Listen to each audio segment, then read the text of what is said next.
to read a children's story today called Franklin Forgives. And this story is about a turtle named Franklin and his sister Harriet. And I want you to think about how much God forgives us and how Jesus wants us to forgive other people as we read. Sometimes Franklin made mistakes. One time he forgot to water Mr. Mole's garden, and one time he broke a promise to Mr. Bear. He learned saying sorry wasn't very easy, but it was also very hard to learn how to forgive. One sunny afternoon, Franklin's mother had an idea. "It's so hot, let's take our supper down to the pond." Franklin and Harriet got so excited he decided to take Goldie with him, his goldfish, and so that she could have a big adventure and see what a big pond looked like. So he clutched that goldfish bowl right in his arms and marched down to the river. He found a perfect spot for Goldie.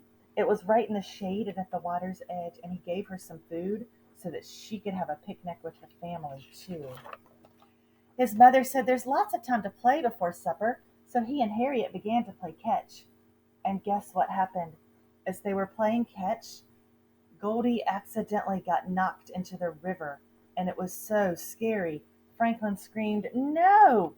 He waded into the pond, scooping up handfuls of water, screaming for Goldie. Franklin's parents came running, and he told them what had happened. "I didn't mean to," said Harriet. "Oh, we know it was an accident, Harriet." Franklin just ignored them and started searching for Goldie. Everyone hunted for Goldie until it was just too late, and Father said, "We have to go home now." "I'm not leaving Goldie," said Franklin. "We will have to come back in the morning." Harriet said she would come help too. Franklin just turned his back. That night, poor little Harriet cried herself to sleep, and a little while later Franklin's parents tiptoed into the room. "We know you're angry with Harriet, but it was an accident, and we need you to forgive her." Franklin shook his head. "If I forgive her, that means I'm forgetting Goldie." "No, Harriet feels as sad as you do."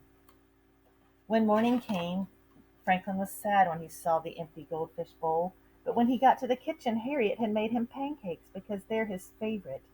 "I'm not hungry," said Franklin. "I'm so sorry," whispered Harriet. "I really am." "Well, sorry won't help," and he ran back to the pond.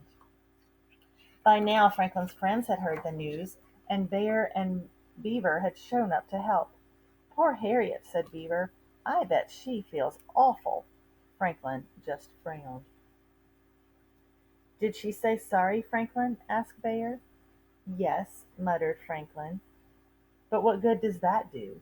He scowled and just ran off from his friends.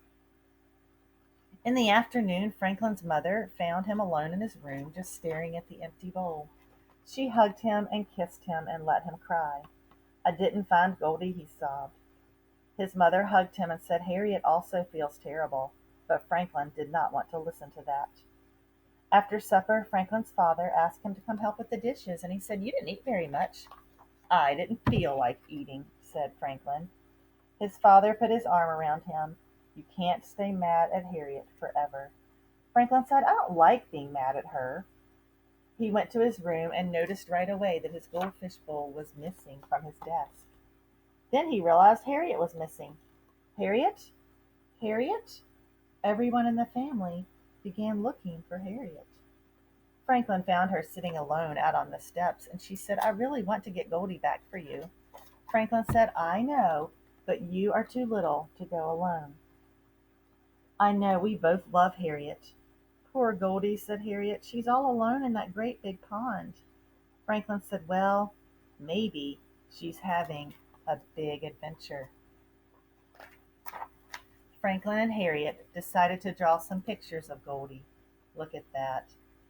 They were trying to make some good memories. And then, look who came by. Goldie had swam right by Beaver's house. After celebrating with cookies and milk, it was time for bed. Franklin carried Goldie into his bedroom. Then he went right up and got Harriet. "You can sleep in my room tonight. Goldie can tell us all about her adventure." Harriet smiled at her brother, and Franklin smiled back. And that's the beautiful